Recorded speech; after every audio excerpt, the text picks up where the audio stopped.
அரசுக்கு வரி வருவாய் மூலமாக வெவ்வேறு தளங்களிலிருந்து நிதியை மொத்த வருவாயை ஈட்ட முடியும்.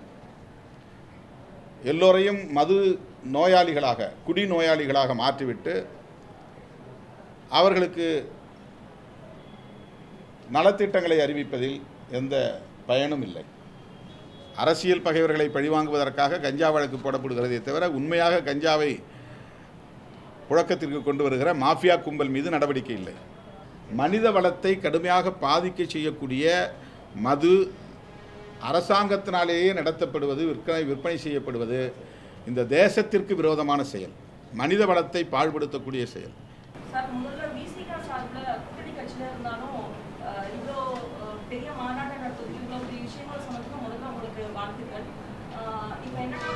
இன்றைக்காவது நல்லபடியாக சொன்னீங்களே, உங்களுக்கு என்னுடைய நன்றி. இதுதான் நேரடியாக வைக்கிறோம். இதான் இப்போ உங்கள் மூலமாக சொல்கிறது நேரடியான கோரிக்கை தானே, இது ஒன்றும் மறைமுகமான கோரிக்கை இல்லை. இந்த ஒரு மீட்டிங்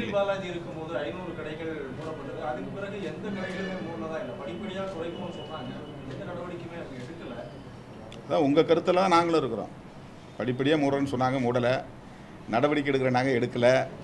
அதெல்லாம் மூடணும், நடவடிக்கை எடுக்கணும், அதை நடைமுறைப்படுத்தணும் அப்படிங்கிறதுக்காக தான் ஒரு ஓப்பன் டிக்ளரேஷன், ஒரு திறந்தவெளி அறிவிப்பை நாங்கள் செய்கிறோம். ஒரு பகிரங்கமான அறிவிப்பை செய்கிறோம். தயங்குகிற எல்லோருக்குமே அதிமுகவும் சொல்கிறாங்க, ஆனால் நடைமுறைப்படுத்தலை. இப்போ வேணால் அவங்க எங்களோட சேரட்டும், இந்த மாநாட்டுக்கு வரணும்னு விரும்புகிறவங்களாம் வரட்டும். அதிமுக கூட பங்கேற்கலாம், அதிமுக கூட வரலாம், எந்த கட்சியும் வரலாம், எல்லா கட்சியும் வரலாம். மது ஒழிப்பில் உடன்பாடு உள்ள அனைவரும் ஒரே மேடையில் நிற்க வேண்டிய தேவை இருக்கிறது. எங்களை பொறுத்தவரையில் தேர்தல் கூட்டணி அல்லது தேர்தல் அரசியல் என்கிற நிலைப்பாடு முற்றிலும் வேறானது. மக்களுடைய பிரச்சனைக்காக நாங்கள் எந்த சக்திகளோடும் எக்ஸப்ட் மதவாத சாதியவாத சக்திகளை விட தவிர இதுலேயும் கூட அவங்களோட எங்களால் இணைய முடியாது. சாதிய போதைங்கிறது மது போதை விட மோசமானது, மத போதைங்கிறது போதைப் பொருட்களை விட கொக்கைனை விட ரொம்ப மோசமானது. அதனால் அதில் நாங்கள் சாதிய மதவாத சக்திகளை தவிர மற்ற எல்லா ஜனநாயக சக்திகளும் ஒரே மேடையில் நிற்க வேண்டிய தேவை இருக்கிறது. நான் வாழ்த்துக்கள் ஏற்கனவே பலமுறை சொல்லிட்டேன், மீண்டும் சொல்லுகிறேன். அவருடைய மாநாடு வெற்றிகரமாக அமைய வேண்டும். அந்த மாநாடு என்பது அவருடைய கொள்கை கோட்பாடு குறித்த பிரகடனம் செய்யக்கூடிய ஒரு மாநாடாக இருக்கும் என்று எதிர்பார்க்கப்படுகிறது. இப்போ ஒரு பள்ளியில் போய் ஒரு தோழர் பேசுகிறாரு, நீ போன பிறவியில் செய்த பாவம், அதனால தான் இந்த பிறவியில் நீ துன்பங்களை அனுபவிக்கிறாய் அப்படின்னு. அவருடைய நம்பிக்கை அது இருக்கலாம். ஆனால் அவங்க கல்வி நிறுவனங்களில் குழந்தைகள் உள்ளத்தில் அந்த கருத்தை விதைக்க பார்க்குறாங்க, முயற்சிக்கிறாங்க. இதெல்லாம் ஏதோ தன்னியல்பாக நடந்த ஒன்று கிடையாது. இது ஒரு பெரிய செயல் திட்டம் இருக்குது. வருகிற அக்டோபர் 2 காந்தியடிகளின் பிறந்த நாள் அன்று விடுதலை சிறுத்தைகள் கட்சியின் மகளிர் விடுதலை இயக்கம் சார்பில் மது மற்றும் போதைப்பொருள் ஒழிப்பு மகளிர் மாநாடு நடைபெறுகிறது. கள்ளக்குறிச்சி மாவட்டத்தில் இந்த மாநாடு நடைபெற உள்ளது.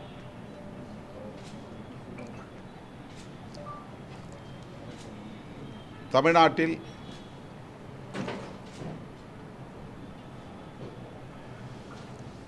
கள்ளச்சாராயத்தால் தொடர்ந்து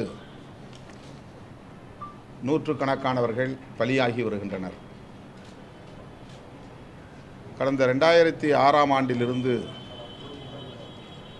2024ஆம் ஆண்டு வரையில் 1589 பேர் பலியாகி இருக்கிறார்கள். மரக்காணம் அருகே மீனவர் மற்றும் தலித் மக்கள் வசிக்கும் குடியிருப்பு பகுதிகளில் கள்ளச்சாராயம் அருந்தி 14 பேர் உயிரிழந்தார்கள். அது தமிழ்நாட்டையே உலுக்கியது. அதன் பின்னர் கள்ளக்குறிச்சியில் கள்ளச்சாராயம் அருந்தி 89 பேர் பலியாகி இருக்கிறார்கள். 69 பேர் நினைக்கிறேன். 69 பேர் பலியாகி இருக்கிறார்கள். அதில் தலித் அல்லாதவர்களும் பழங்குடி மக்களும் உண்டு. அதுவும் மிகப்பெரிய தாக்கத்தை தமிழகத்தில் ஏற்படுத்தியதை நாம் அறிவோம். பாதிக்கப்பட்ட மக்களை நேரிலே களத்தில் சந்தித்த போது அவர்கள் வைத்த ஒரே கோரிக்கை, அரசு எங்களுக்கு இழப்பீடு தருவது முக்கியமல்ல, அரசு மதுபான கடைகளை மூட வேண்டும், சாராயத்தை முற்றாக ஒழிக்க வேண்டும் என்பதுதான்.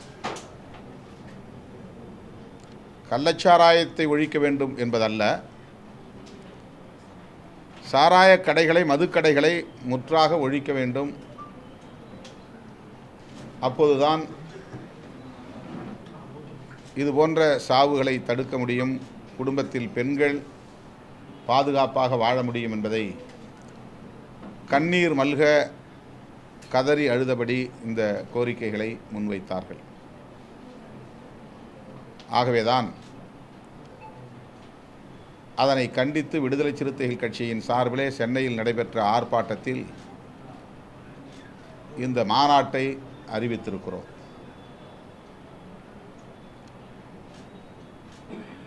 மதுவிலக்கு கொள்கையை தனது உயிர்மூச்சு கொள்கையாக கொண்டவர் காந்தியடிகள்.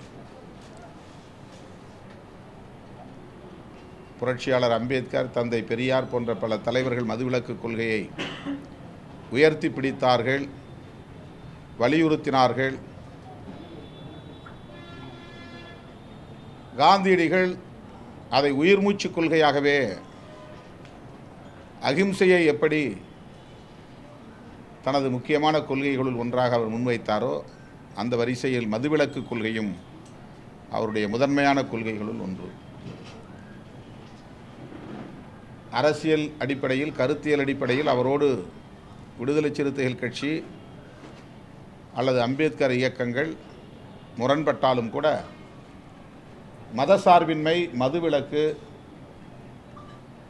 போன்றவற்றில் முழுமையாக உடன்படுகிறோம் காந்தியடிகளின் நிலைப்பாட்டுடன். அந்த வகையிலே அக்டோபர் 2 காந்தியடிகள் பிறந்த நாளில் விடுதலை சிறுத்தைகள் கட்சி லட்சக்கணக்கான மகளிரை திரட்டி மது மற்றும் போதைப்பொருள் ஒழிப்பு மாநாட்டை வலியுறுத்துகிறோம். அதில் முதன்மையான கோரிக்கை, தமிழ்நாட்டில் படிப்படியாக மதுக்கடைகளை மூட வேண்டும். 2016ஆம் ஆண்டு தேர்தல் அறிக்கையில் திராவிட முன்னேற்றக் கழக அரசு, திராவிட முன்னேற்றக் கழகம் படிப்படியாக மதுவிலக்கை நடைமுறைப்படுத்தும் என்று உறுதியளித்தது. திமுகவுக்கும் மதுவிலக்கு கொள்கையிலே உடன்பாடு உண்டு, அதிமுகவுக்கும் உடன்பாடு உண்டு, இடதுசாரி கட்சிகளுக்கும் மதுவிலக்கு கொள்கையிலே உடன்பாடு உண்டு, விடுதலை சிறுத்தைகள் கட்சிக்கும் மதுவிலக்கு கொள்கையில் உடன்பாடு உண்டு. ஆகவே தமிழ்நாட்டில் உள்ள எல்லா கட்சிகளுமே மதுவிலக்கை வலியுறுத்துகிற போது மதுக்கடைகளை மூடுவதில் என்ன தயக்கம் என்பதுதான் நாம் எழுப்ப விரும்புகிற கேள்வி. நல்ல சாராயத்தால் கள்ளச்சாராயத்தை தடுக்க முடியும் என்கிற வாதம் ஏற்புடையதல்ல. சாராயம் என்றாலே அது கேடுதான், நல்ல சாராயம் என்று எதுவும் இல்லை.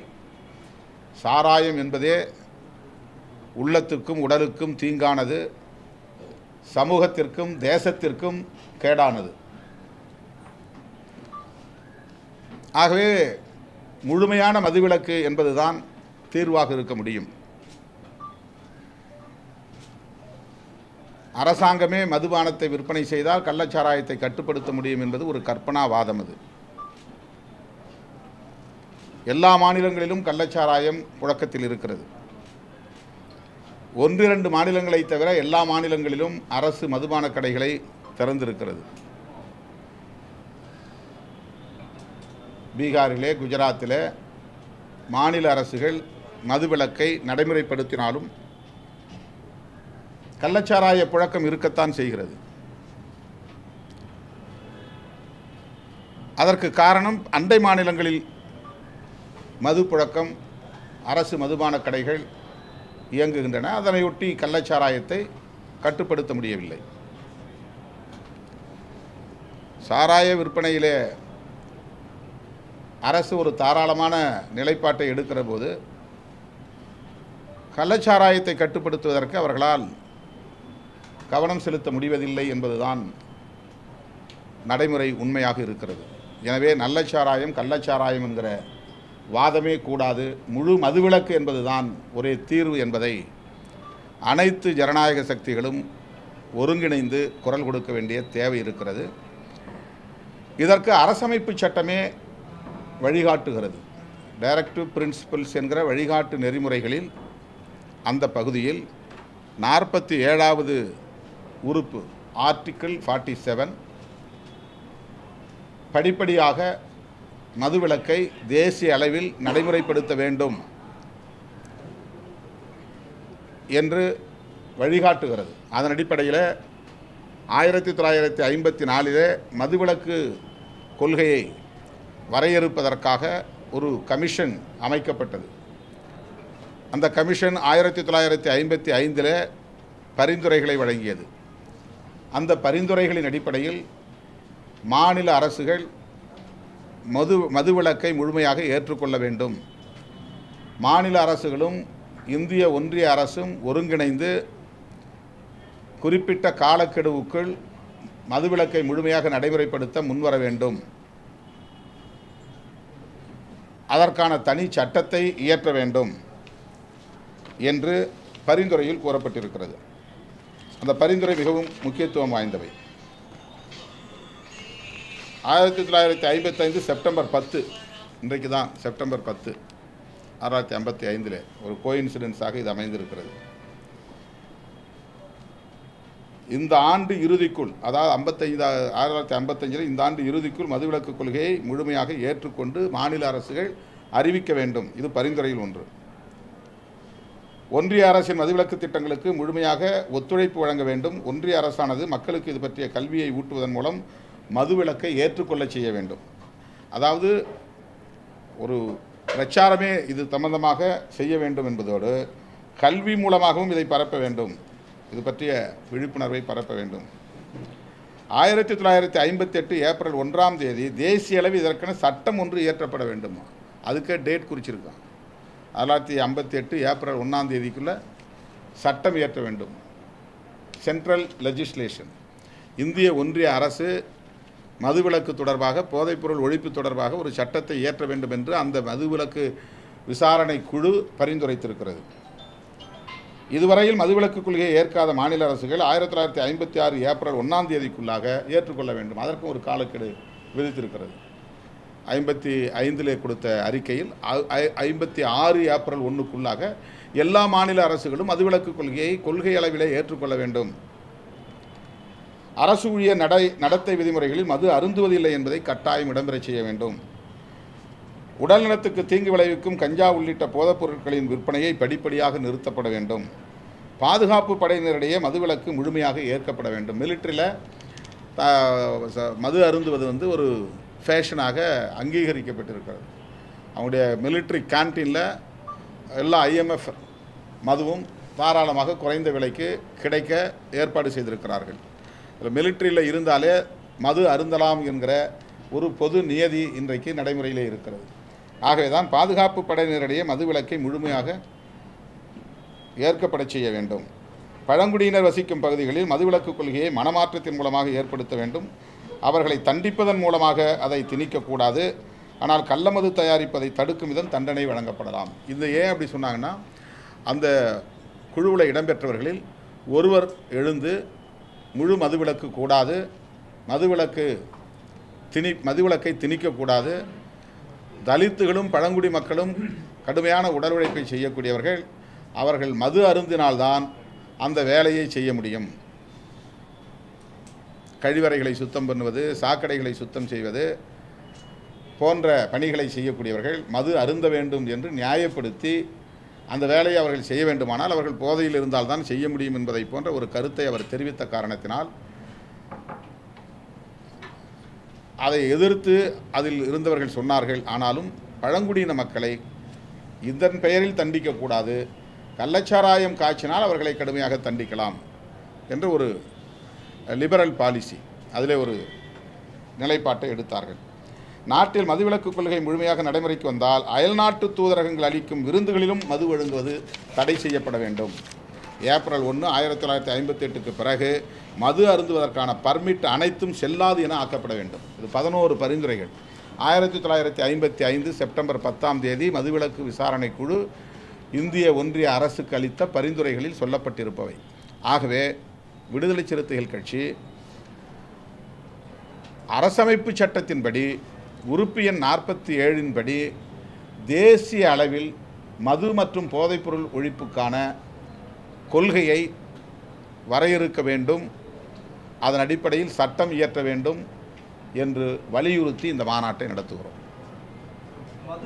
இதை முடிச்சிடறேன். தமிழ்நாட்டில் 1971 மதுவிலக்கு ரத்து செய்யப்பட்டு மதுக்கடைகள் திறக்கப்பட்டன. 71 பெண்களின் எதிர்ப்பின் காரணமாக 74 செப்டம்பர் 1 மதுக்கடைகள் மூடப்பட்டன. இது ரெண்டும் அப்போ திமுக ஆட்சியில் இருந்த காலம். 71 திறக்கப்பட்டது, 74 மூடப்பட்டது. அப்படி மூடப்பட்ட மதுக்கடைகள் 81 மீண்டும் திறக்கப்பட்டது. இது எம்ஜிஆர் ஆட்சி காலத்தில், அதிமுக ஆட்சி காலத்தில் 81.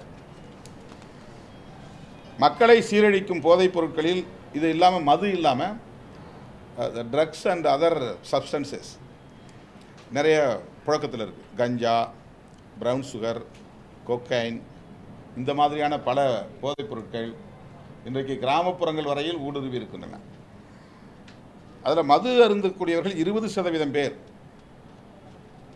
இன்றைக்கு மாநில அரசினுடைய வருவாயில் 2.25 லட்சம் மொத்தம் வருவாய், ஒரு ஆண்டுக்கான பட்ஜெட்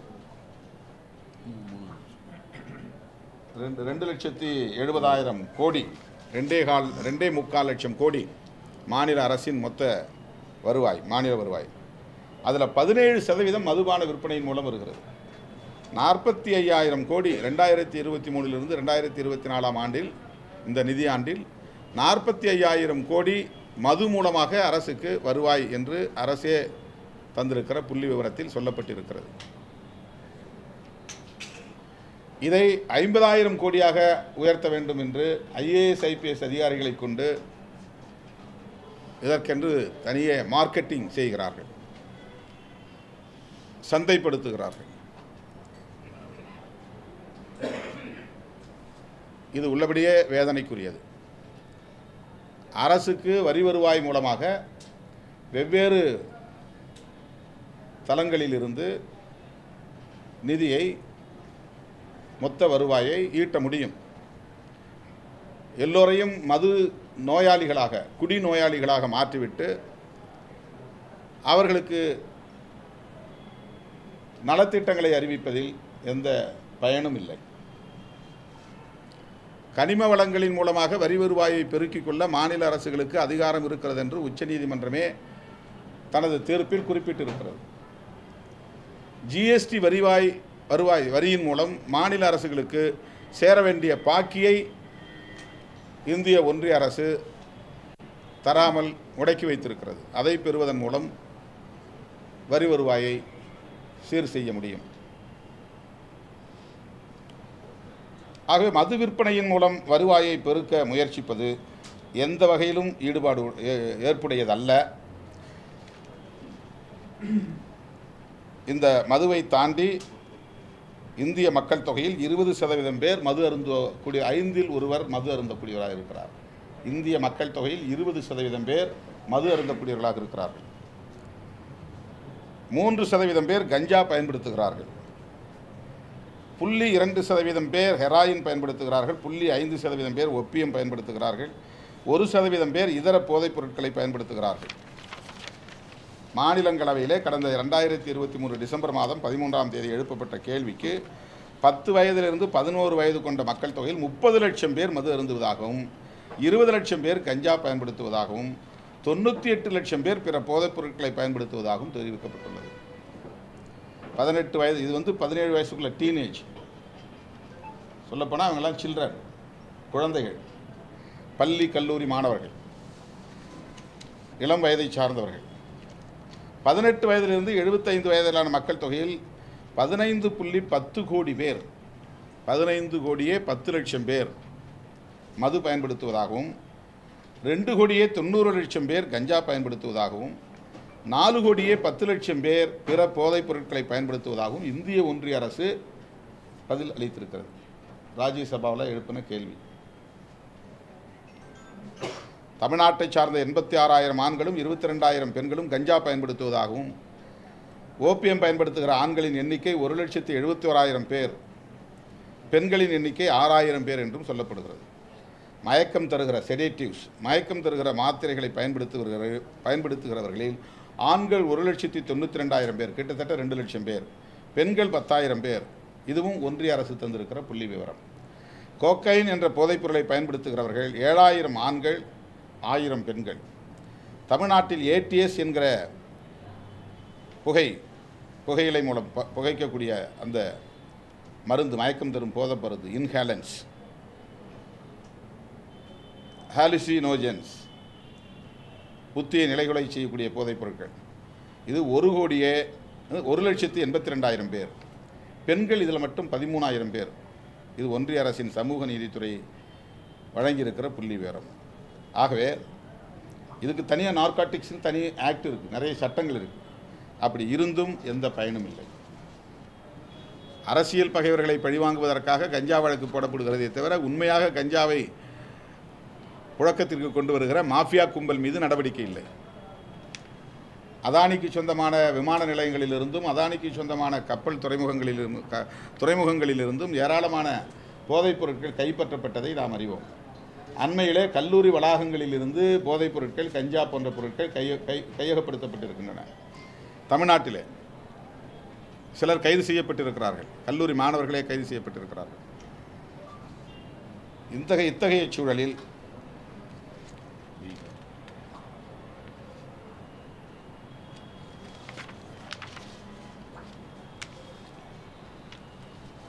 நாம் இந்த மாநாட்டின் மூலம் முன்வைக்க விரும்புகிற கோரிக்கைகள், ஒன்று, இந்திய அரசுக்கு வைக்கிற கோரிக்கைகள், அரசமைப்பு சட்டத்தின் உறுப்பு எண் 47 கூறியுள்ளவாறு மதுவிலக்கை தேசிய கொள்கையாக அறிவிக்க வேண்டும்.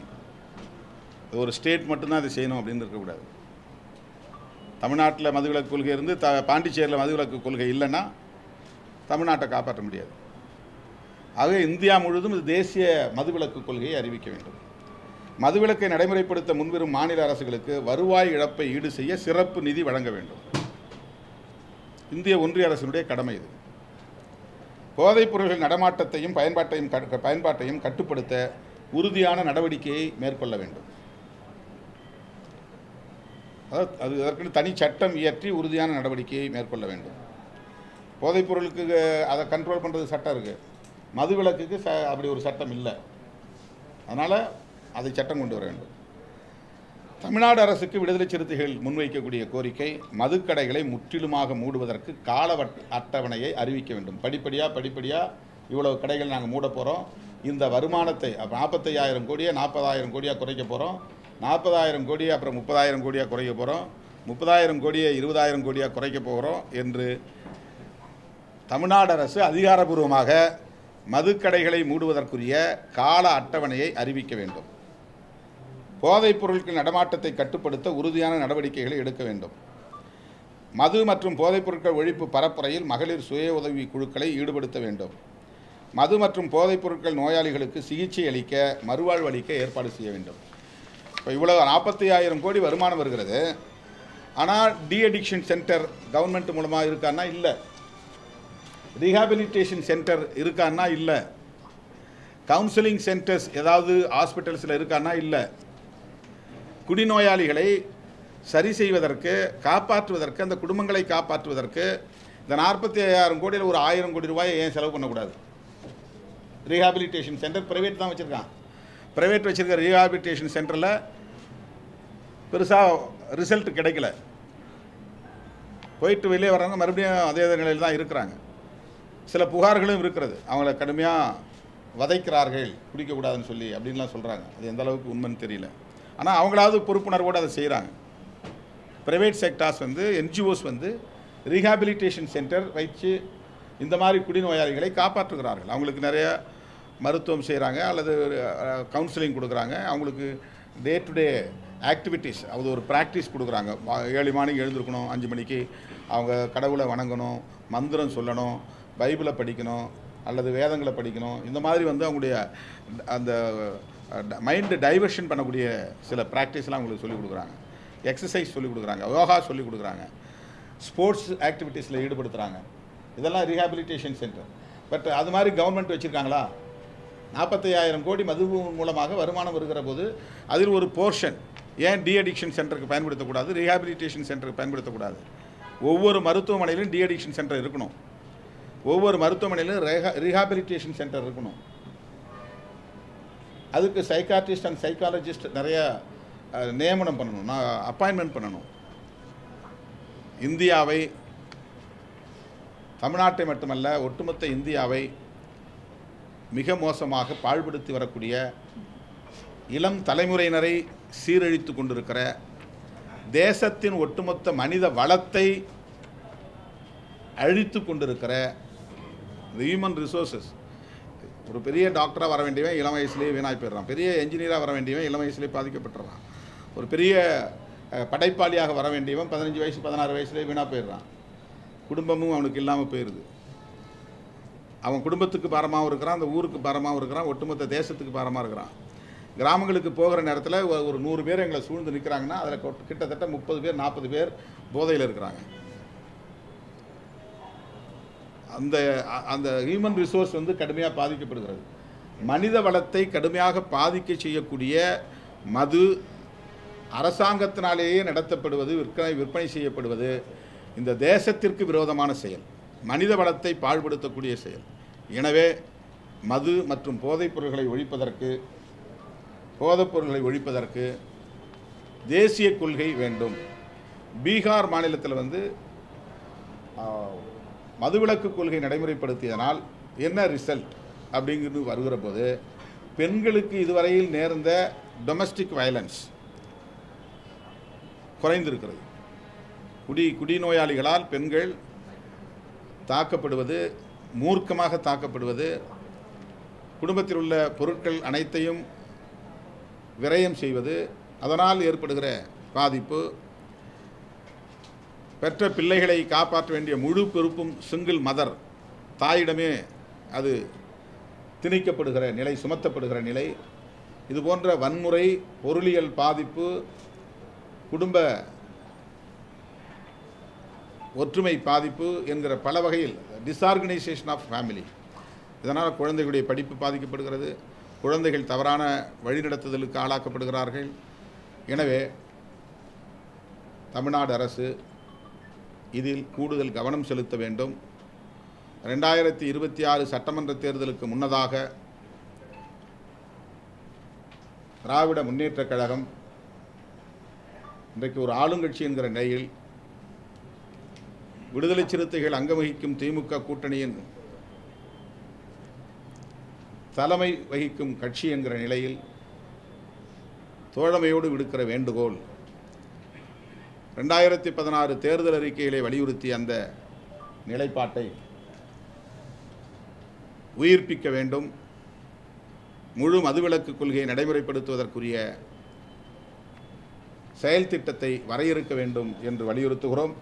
அதன் அடிப்படையில் இந்த மாநாடு நடைபெறுகிறது. இந்த மாநாட்டை ஒட்டி இன்றைக்கு நான் மாலை 4 மணி அளவில் மரக்காணத்திலே கள்ளச்சாராயத்தால் உயிரிழந்த குடும்பத்தினரை சந்தித்து 10 மீனவர் குடும்பம், 4 தலித் குடும்பம், இந்த 14 குடும்பங்களை சந்தித்து ஆறுதல் சொல்ல இருக்கிறோம்.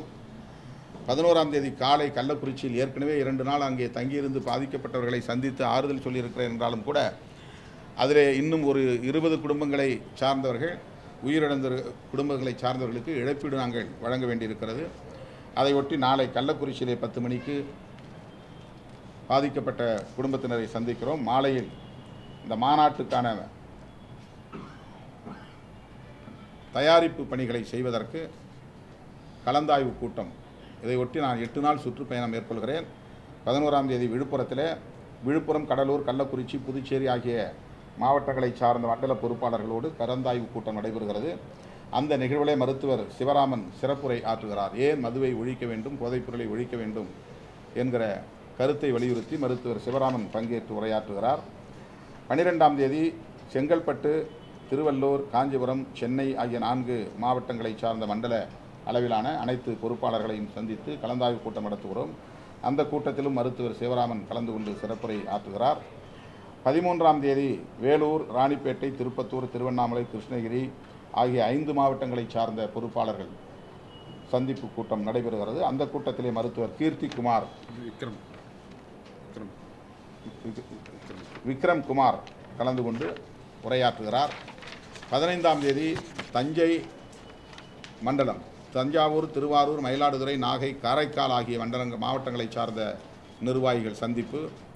18ஆம் தேதி சேலம், தருமபுரி, நாமக்கல், ஈரோடு, திருப்பூர், கோவை, நீலமலை ஆகிய மாவட்டங்களை சார்ந்த பொறுப்பாளர்களோடு கலந்தாய்வு கூட்டம். அங்கே மருத்துவர் சிவராமன் சிறப்புரை ஆற்றுகிறார். 18 சேலம் அதான். 19 திருச்சி, கரூர், புதுக்கோட்டை, அரியலூர், பெரம்பலூர் ஆகிய மாவட்டங்களில் நிர்வாகிகள் கலந்தாய்வு கூட்டம் நடைபெறுகிறது. 20ஆம் தேதி தென் மாவட்ட பொறுப்பாளர்கள் அனைவரையும் ஒருங்கிணைத்து மதுரையில் நடத்துகிறோம். மதுரை, திண்டுக்கல், தேனி, சிவகங்கை, ராமநாதபுரம், விருதுநகர், தென்காசி, தூத்துக்குடி, நெல்லை, கன்னியாகுமரி ஆகிய அனைத்து தென் மாவட்டங்களை சார்ந்த நிர்வாகிகளோடு இந்த கலந்தாய்வு கூட்டம் நடைபெறுகிறது. அதன் பின்னர் அக்டோபர் 2ஆம் தேதி கள்ளக்குறிச்சி மாவட்டத்தில் கள்ளக்குறிச்சி அருகே அல்லது உளுந்தூர்பேட்டை அருகே இந்த மாநாடு நடத்த திட்டமிட்டிருக்கிறோம்.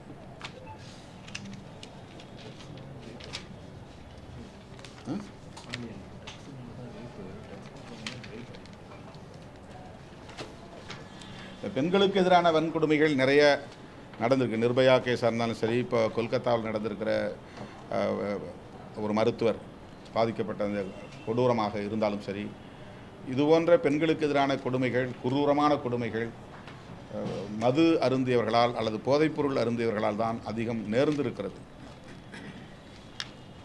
இது நிரூபிக்கப்பட்ட உண்மையாக இருக்கிறது. ஆகவே பெண்களின் பாதுகாப்பும் இதில் முக்கியமாக அடங்கியிருக்கிறது. ஒட்டுமொத்தத்தில் நாட்டின், தேசத்தின் மனித வளம் முக்கியமானது. மனித வளத்தைப் போல உயர்ந்த ஒரு செல்வம் ஒரு தேசத்திற்கு வேறு எதுவும் இருக்க முடியாது. வேறு எந்த செல்வமும் உயர்ந்த செல்வம் இல்லை. மனித வளம், ஹியூமன் ரிசோர்ஸ், அதுதான் மிக முக்கியமானது. எல்லோரையும் குடிநோயாளிகள் ஆக்கிவிட்டு நாட்டை வல்லரசாக்க முடியாது. ஒவ்வொரு குடும்பத்திலும் குடிநோயாளிகளை உருவாக்கிவிட்டு நலத்திட்டங்கள் வழங்குவதில் எந்த பயனும் இல்லை. ஆகவே மாநில அரசுக்கும் இந்திய ஒன்றிய அரசுக்கும் இந்த கோரிக்கைகளை வலியுறுத்தக்கூடிய வகையில் விடுதலை சிறுத்தைகளின் மாநாடு, மகளிர் மாநாடு அக்டோபர் 2 நடைபெறுகிறது. அதற்கு உங்களுடைய முழுமையான ஒத்துழைப்பு தேவை.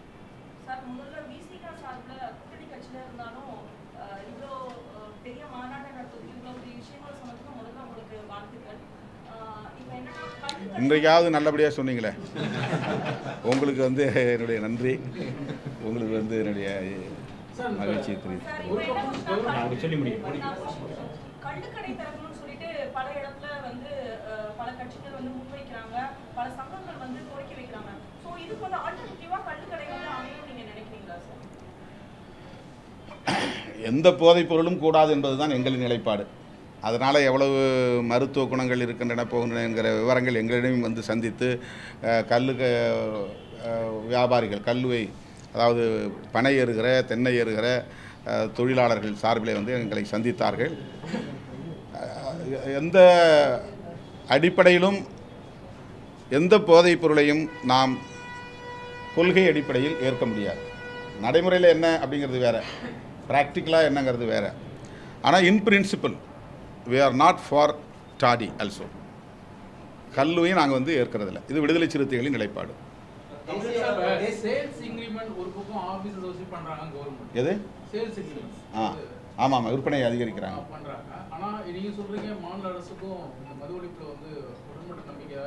இல்லை, அவங்க தேர்தல் அறிக்கை வச்சு சொல்கிறேன். திமுகவினுடைய நிலைப்பாடு, அது அரசாங்கத்தினுடைய நிலைப்பாடு இல்லை.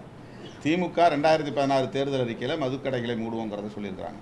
அதை நாங்கள் நினைவூட்டி வேண்டுகோள் வைக்கிறோம். அதிமுக ரெண்டுமே பொறுத்தவரை தேர்தல் அறிக்கையில் பூரண மதுவிலக்கு படிப்படியாக கொண்டு வரப்படும் அப்படின்றத தொடர்ந்து அவங்க வலியுறுத்த ஆரம்பித்தாங்க.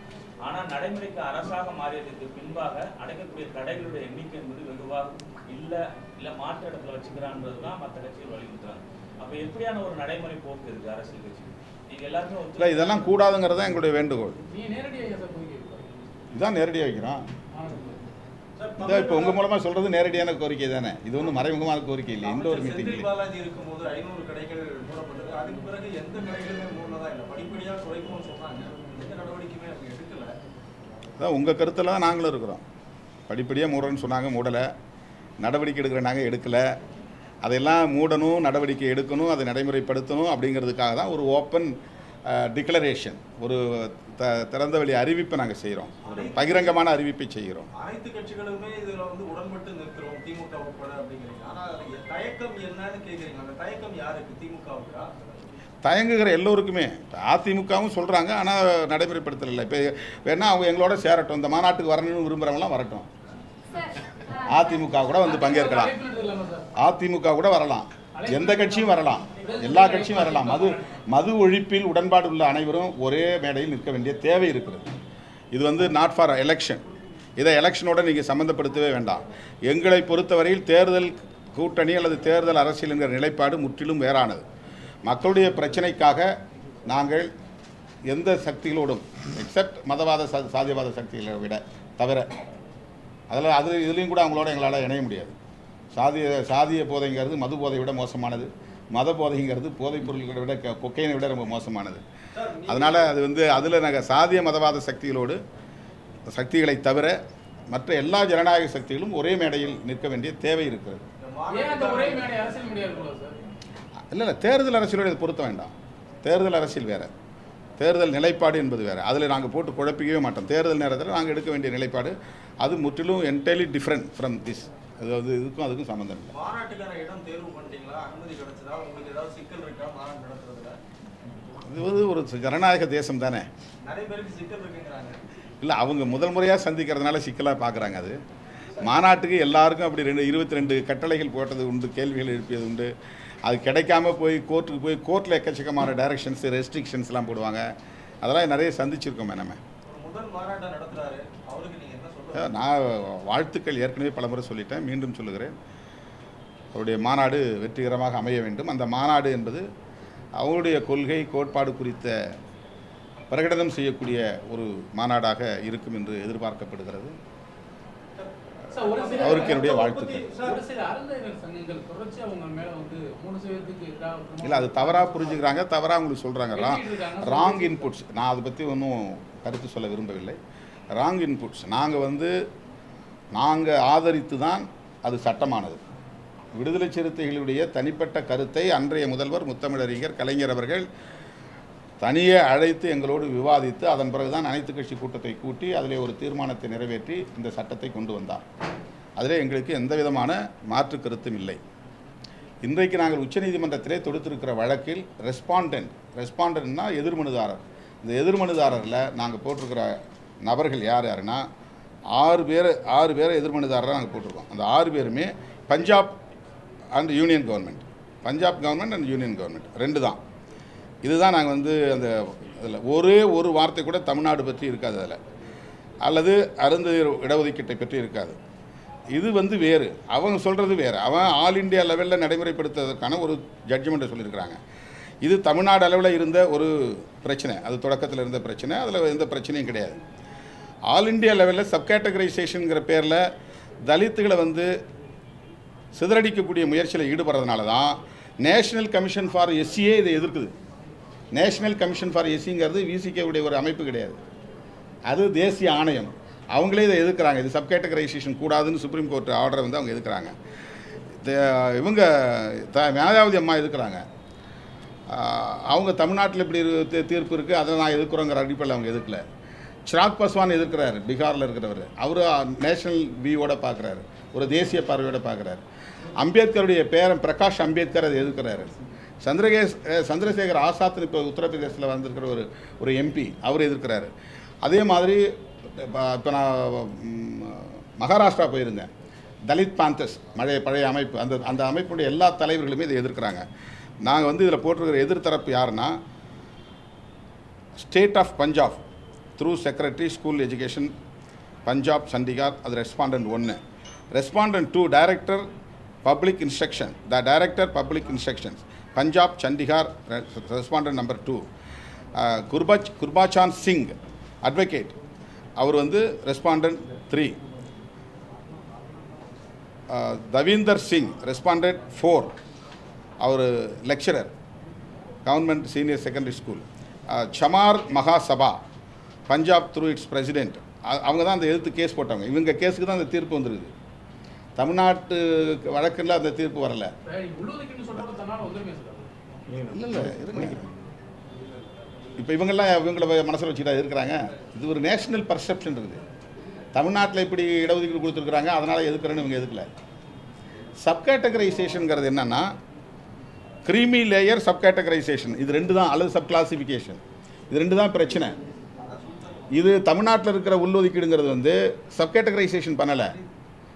ஒரு மொத்த தொகுப்பிலிருந்து ஒரு 3% எஸ்சி அருந்ததியர் அப்படின்னு கொடுக்குறாங்க, அவ்வளோதான். ஆந்திராவில், தெலுங்கானாவில், பஞ்சாபில் ஒட்டுமொத்த தலித்துகளை 2 குரூப்பாவோ 4 குரூப்பாவோ பிரிச்சிடுறாங்க. ஒரு பர்பச்சுவேட் ஸ்பிளிட்டை உருவாக்கிடுறாங்க. ஒரு நிரந்தரமான ஒரு பிரிவை வந்து பிளவை வந்து ஏற்படுத்துகிறாங்க. இதில் வந்து ஆர்எஸ்எஸ்க்கு ஒரு நோக்கம் இருக்குது அப்படிங்கிறது தான் இதில் முக்கியமான விஷயம். இதில் நேஷனல் பர்செப்ஷன் ரொம்ப முக்கியம். பிஜேபி அண்ட் ஆர்எஸ்எஸ்டைய ஸ்டாண்ட் என்னங்கிறது முக்கியம். இந்த அடிப்படையில் தான் இது அணுக வேண்டியமே தவிர நம்ம வந்து தமிழ்நாட்டுக்குள்ளே கொடுத்த தப்பு நம்ம சொல்லவே கிடையாது. இது குறித்து அருந்ததி இயக்கங்கள் வந்து அவங்களோட கூட்டமைப்பு பிரஸ் மீட் நடந்தப்போ அவங்க வந்து இந்த கேட்டகரைசேஷன் அப்படிங்கிறதால எந்த பிரச்சனையும் இல்லை, ஏற்கனவே விலகி தான். அது அவங்க கருத்து. ஏற்கனவே விலகி இருக்கிறதே அம்பேத்கர் எல்லாத்தையும் ஒன்றா இணைச்சார். அது நல்லெண்ணத்தில் தானே இணைச்சார். ஷெட்யூல் காஸ்ட்டுங்கிறதே என்ன, இப்போ மகருங்கிற கம்யூனிட்டியும் தமிழ்நாட்டில் இருக்கக்கூடிய பறையருங்கிற கம்யூனிட்டியும் ஒன்றும் இல்லை தான், ஹெட்ரோஜினஸ் தான். அவங்க இந்தியை பேசுகிறாங்க, நம்ம தமிழை பேசுகிறோம். அவங்க ரொட்டியை திங்கிறாங்க, நம்ம அரிசியை திங்கிறோம். அவங்க கோட் சூட் போடுறாங்க, நம்ம வேட்டி சட்டையை போட்டோம். நிறைய வேறுபாடு இருக்குது. வேறுபாடு ஹெட்ரோஜினஸ் இருக்குது. ஹோமோஜினஸ்ங்கிறது அன்டச்சபிலிட்டி ப்ராக்டிஸ். டிஸ்கிரிமினேஷன் தான் அதில் வந்து ஹோமோஜினஸ். இந்தியா முழுக்க ஆயிரக்கணக்கான சாதிகள் இந்த மாதிரி வந்து அவுட்காஸ்டாக இருக்கிறாங்க. நாட் கம்மிங் அண்டர் வர்ணாசிரம தர்மா. இவங்க வந்து இந்துக்களே கிடையாது, இவங்க அவுட்காஸ்ட், நான் ஹிந்துஸ். அதனால் இவங்களை எல்லாத்தையும் ஒரு ஷெட்யூல் பண்ணாங்க. ஷெட்யூல் பண்ணதுனால தான் அது ஷெட்யூல் காஸ்ட்டு. அவங்களுக்கு ஒரு நியூமரிக்கல் ஸ்ட்ரென்த்து கிடைக்கணுங்கிறதுக்காக தான் இது ஒன்றுபடுத்தினாங்க. இதை தனித்தனியாக உடைச்சிட்டா நம்ம வந்து தனித்தனியாக என்னுடைய பர்சன்டேஜ் சொல்ல முடியும். ஒன்றா வச்சுருந்தா நான் ஆல் இண்டியா லெவலில் 25% இருக்கிறேன்னு நான் சொல்ல முடியும். 25%னா நான் 35 கோடி இருக்கிறேன். 110 கோடியில் நான் 35 கோடி ஸ்ட்ரென்த் இருக்கிறதுக்கு எனக்கான ரெப்ரசன்டேஷன் வேணும், எனக்கான பவர் ஷேர் வேணும்னு பேச முடியும். ஒரு சிங்கிள் கம்யூனிட்டியாக நான் மாறினா 2% 3% தான் நான் நிற்க முடியும். அது மைக்ரோ லெவலில் போயிடும். என்னால் பவர் ஷேர் பண்ண முடியாது. இது வந்து ஒரு நேஷ்னல் பர்செப்ஷனோட சம்மந்தப்பட்ட விஷயம். விசிகே எந்த காலத்திலும் ஒரு சாதி அடிப்படையிலான நிலைப்பாட்டை எடுத்ததில்லை. இது ஒரு சாதிய இயக்கம் இல்லை. சாதியவாதிகள் எங்களை சாதியவாதியாக மாற்றுவதற்கு, முத்திரை குத்துவதற்கு முயற்சிக்கிறார்கள், அவ்வளோதான். நீங்கள் இந்த போதை மற்ற விஷயத்தை பேசுங்க. மற்ற விஷயங்கள் மது மற்றும் போதைப் பொருள் தான் இதுக்கான பிரஸ் மீட் தான் இது. அந்த விஷயத்தை நீங்கள் பேசுங்க.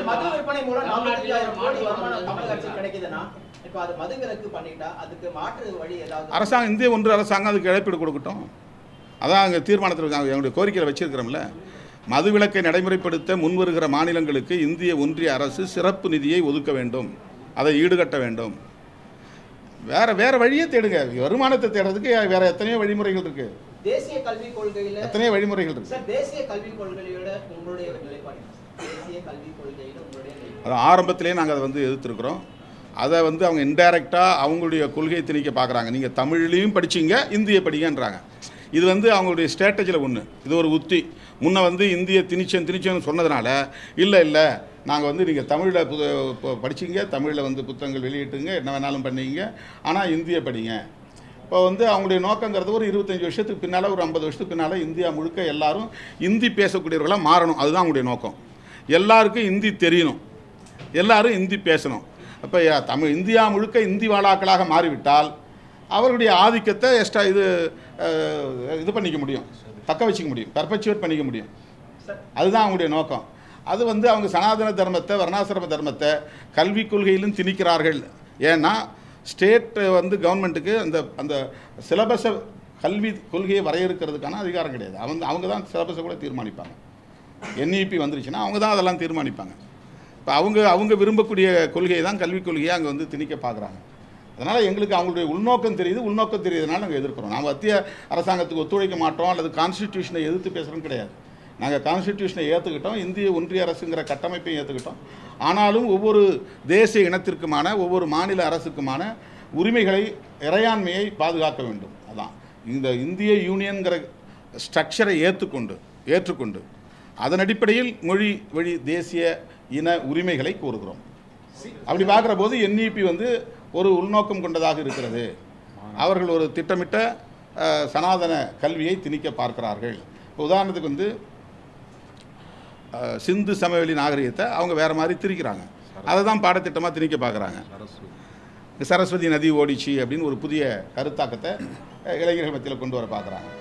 இப்போ ஒரு பள்ளியில் போய் ஒரு தோழர் பேசுகிறாரு, நீ போன பிறவியில் செய்த பாவம், அதனால தான் இந்த பிறவியில் நீ வந்து துன்பங்களை அனுபவிக்கிறாய் அப்படின்னு.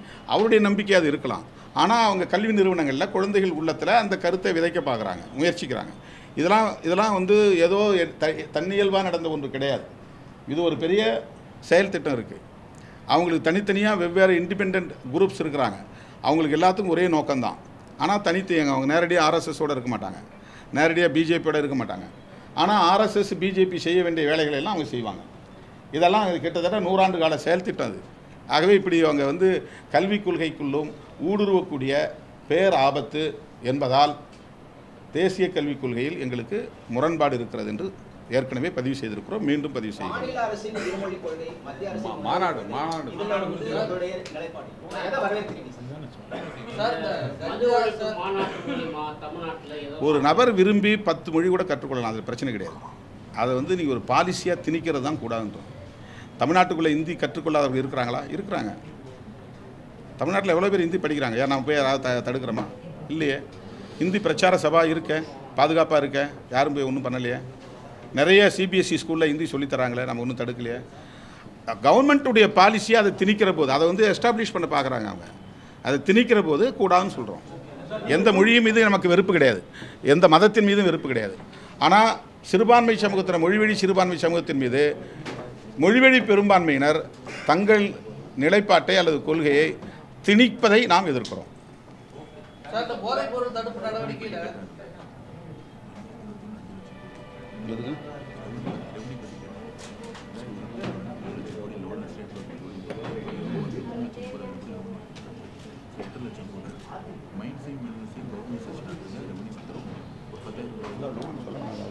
போதைப்பொருள் தடுப்பு நடவடிக்கையில் தமிழகத்தில் பல இடங்களில் போதைப்பொருள் கைப்பற்றாங்க. தமிழக அரசுடைய செயல்பாடு திருப்திகரமாக இருக்காது, பரவலாக அதிகரிச்சுட்டு இருக்கு, அதிகமாக கைப்பற்ற இல்லை. திருப்தி இல்லையாங்கிறதல்ல, இது முற்றாக தடுக்கப்பட வேண்டும் அப்படின்னா அதில் நீங்கள் புரிஞ்சுக்கணும், அவ்வளோதான். இது முற்றாக நாங்கள் தடுக்கப்படணும்னு சொல்கிறோம்.